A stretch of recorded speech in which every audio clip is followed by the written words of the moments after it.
vitaminas C yra vienas iš svarbiausių vitaminų ir jeigu mes prisimintume lotynų kalbą askorbo rūgštis lietuviškas terminas, tai askorbo rūgštis lotynų kalba reiškia skorbutui ne.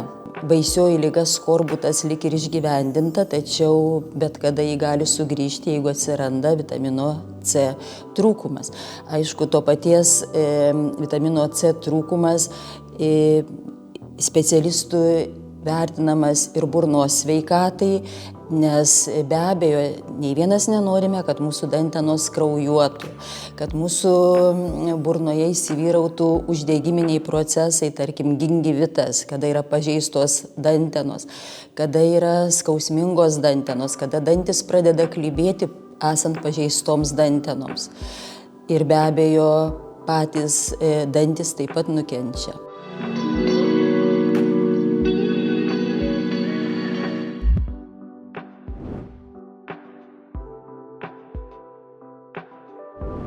Vitaminas C yra vienas iš svarbiausių apskritai vitaminų, kurių mes nesugebam pagaminti, susintetinti ir iš tikrųjų mes jį turime gauti su maistu. Ir jeigu reiktų išskirti vieną kažkurią mūsų sistemą organizmo, kuriai svarbiausia, net nenusakytume, nes praktiškai tai yra svarbiausias vitaminas mūsų jungiamajam audiniui, o jungiamasis audinys tai yra visa mūsų materija, mes esam materialūs, reiškia, kokį audinį benagrinėtume, visur reikia vitamino C. Ar kraujagyslės, ar, sakysime, vidaus organą, ar, tarkime, kaulinį audinį, ar raumens audinį, visur reikia vitamino C. Labai svarbus vitaminas C yra endokrininiai sistemai, nervų sistemai ir be abejo mūsų imuniniai sistemai. Taigi, jeigu norime turėti sveiką būvį, praktiškai negalime įsiversti be vitamino C. Jis įeina į 15 svarbiausių fermentų sudėtį, kaip vadinamas kofaktorius. Reiškia, užtikrina mūsų energinį būvį ir be abejo su tuo susieta sveikata. Dar reiktų akcentuoti ir burnos sveikatą, nes ne veltui sakoma, kad burnos sveikata yra tarsi vartai į mūsų apskritai homeostazę sveiką būklę. Ir yra pateikta daug įrodymų, kad vitamino C svarba nenuginčiama yra tiek dantenų audiniui, tiek ir vadinamom seilių liaukoms, nes nepaslaptis, kad dažnai šnekam apie sausą burnos gleivinę ir be abejo ne tik, kad pojūtis yra nemalonus, bet kai yra išsausėjusi gleivinė, visos sąlygos vystytis infekcijoms ir be abejo uždegimui. Tai paminėjau dantenas, paminėjau seilių liaukas ir be abejo nepamiršti reikia ir svarbiausių darinių mūsų burnoje, tai ir dantų sveikatos. Nes jeigu ir nebūnant specialistų, tikrai žinome tokį visuomeniai vartojamą terminą nervas, danties nervas. Aišku, tai nėra tiesiogiai nervas, bet mes kalbame apie darinius esančius danties vadinamojų pulpoje. Tai ten yra ir kraujagyslės, ir nerviniai dariniai, ir be abejo limfagyslės, ir jų struktūrai, jų funkcijoms yra labai svarbus vitaminas C.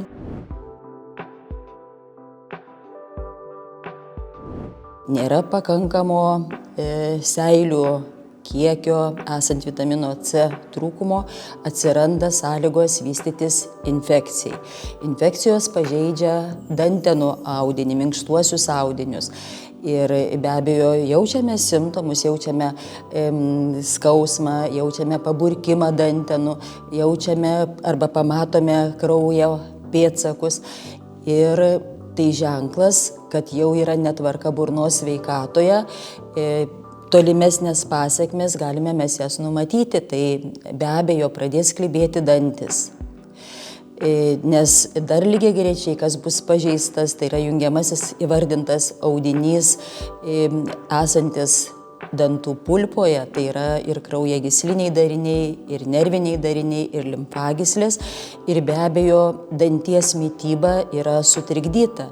Reiškia, jeigu danties mityba yra sutrikdyta, mes neturime sąlygų, galimybių išlaikyti saugius dantis ir pasekmė aiški, kad mes jų netenkame. Tai be abejo pasiekti tokią kritinę būklę nei vienas nenorime ir galvojant apie tuos svarbiausius elementus, kurie palaiko sveikatą, turime dar kartą akcentuoti vitaminą C.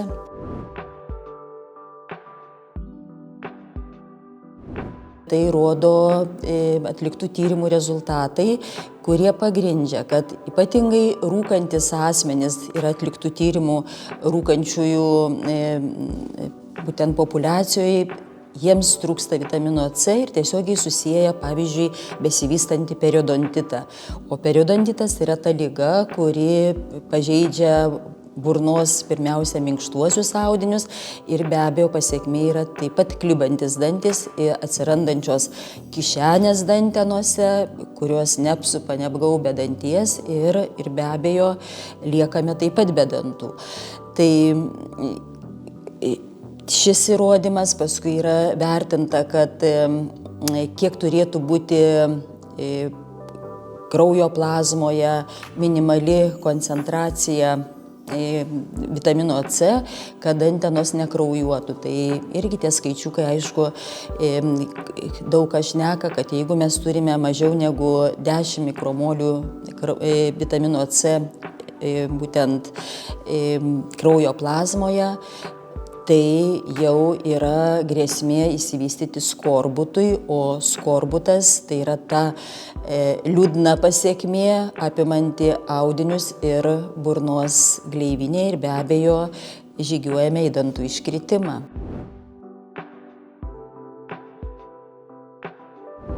Vitamino C kiekvienam vis dėlto turėtų būti, galim nusakyti intervalą, bet negalim pasakyti konkrečiai, kiek kiekvienam yra poreikis.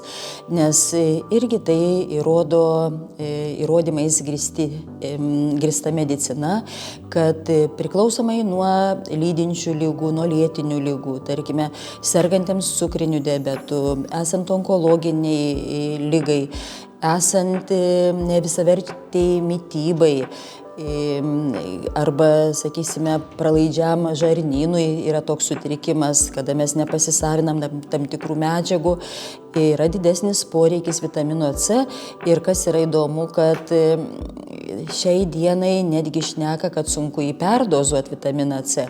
Tai jeigu anksčiau mes sakydavome, kad vitamino C reikia iki 100 mg per parą, jau šiai dienai šnekam apie 10 kartų didesnę koncentraciją arba dozę, tarkime 1000 mg per parą vidutiniškai. Bet be abejo, dar kartą primenu, kad jeigu yra lydinčios ligos, lėtinės ligos arba jau pažaidos burnos gleivinėje, tai yra kaip pirmieji simptomai, tas pats periodontitas arba gingivitas, ar pamatome kraujuojančias dantenas, aišku, turėtume atlikti eksperimentą individualų ir netgi pavartoti tam tikrą laiką, tarkime, kelių savaičių, mėnesio laikotarpį didesnę dozę vitamino C.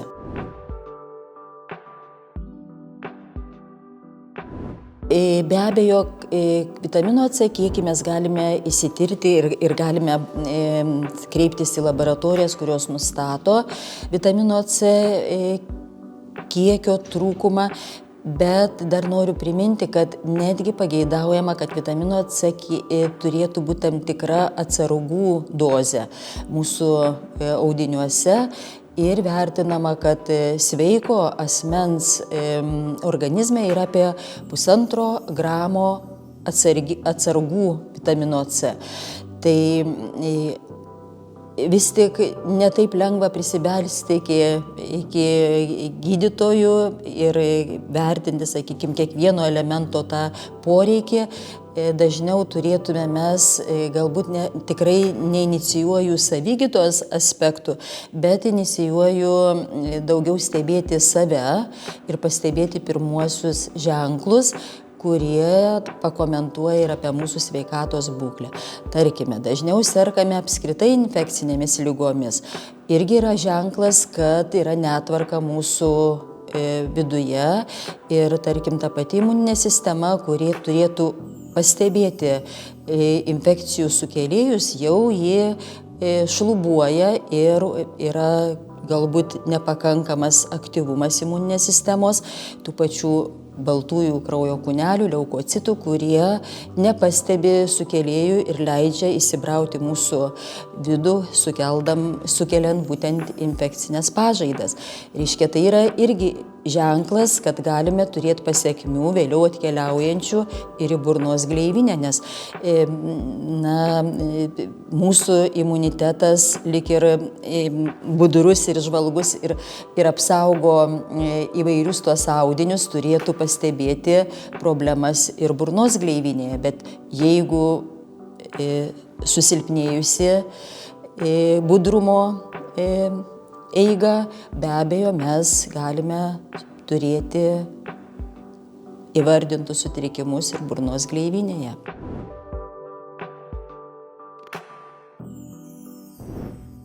Yra įdomus atliktas irgi tyrimas stebint periodontitą ir stebint tų vadinamų atsiradusių periodontito metu dantenų kišenių gylį matuojant. Tai vis tik nebuvo įžiūrėta sąsajos tarp vitamino C ir periodonto dantenų vadinamų kišenių gylio sumažėjimo. Tačiau yra įrodymų, tyrimų, kad vitaminas C prisideda prie audinių atnaujinimo regeneracijos. Taigi, manyčiau, kad šio vieno tyrimo galbūt rezultatai galėjo būti, sakykime, irgi sąsajoj su lydinčiomis lygomis pacientų sergančių periodontitu ir galbūt vieno vitamino C nepakako, kad būtų regeneruoti dantenų audiniai. Bet pagrįstų įrodymų tikrai turime, kalbant apie pažaidas audiniuose ir apie audinių atnaujinimą, dalyvaujant būtent vitaminui C.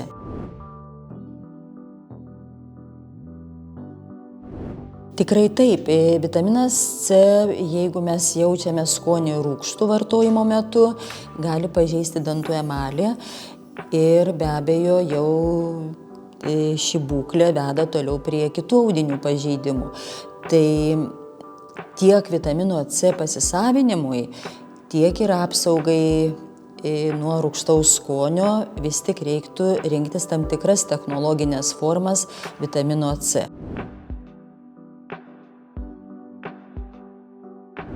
Jeigu atsukti tą istorinę dar dalį, kada buvo atkreiptas dėmesys į vitamino C svarbą sąsajoje su skorbuto istorija, tai tuomet buvo vertinama, kad ypatingai turėtume akcentuoti citrusinius vaisius ir netgi ta empirinė dalis komentuoja, kad reikdavo suvartoti bent po 2 apelsinus ir 1 citriną per parą.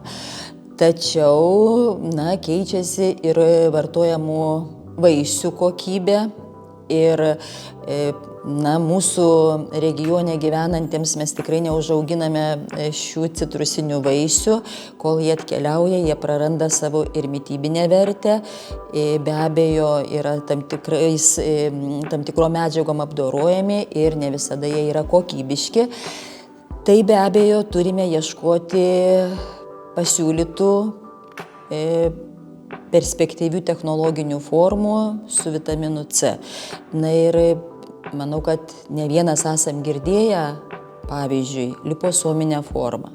Tai yra ta forma, kuri susijusi su tinkamu pasisavinimu vitamino C, su pernaša pro ląstelių membraną ir tiesiogiai pasiekiant tuos smulkiausius ląstelių darinius, kur toliau vyksta vitamino C transporto galimybės į reikiamus audinius. Ir aišku, kad apsaugant audinius nuo nepageidaujamų poveikių. Tai viena iš tų pažangių formų yra liposominis vitaminas C. Čia tabletėmis? Jis gali būti ir kapsuliuotas, jis gali būti ir skystoji formai, bet aišku, kad turėtume ieškoti tų įrašų, būtent liposominis vitaminas C.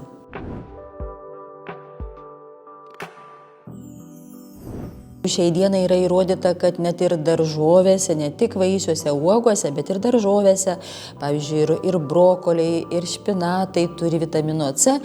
Ir aišku, kad pirmiausia, kaip dažnai sakau, kad augalai galvoja pirmiausia patys apie save. Tai parodo, kad augalams yra labai svarbus vitaminas C ir jis dalyvauja tiesiogiai žinomam procese fotosintezei ir užtikrina augalų sveiką būklę.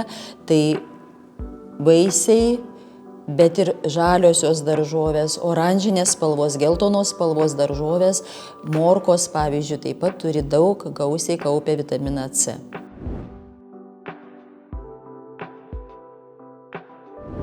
Burnos sveikata neatsiejama nuo mūsų bendros fiziologijos ir mūsų sveikatos būklės.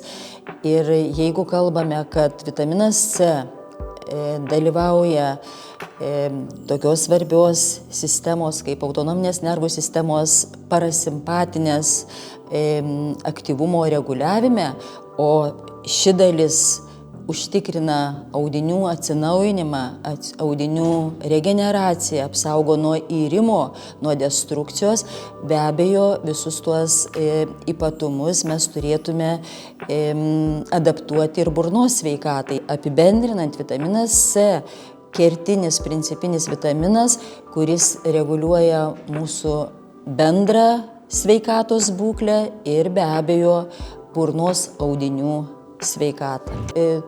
Trūkumo arba tų pirmųjų požymių atsirandančių audiniuose ar simptomų atsirandančių su dantenų kraujavimu be abejo geriau neignoruoti.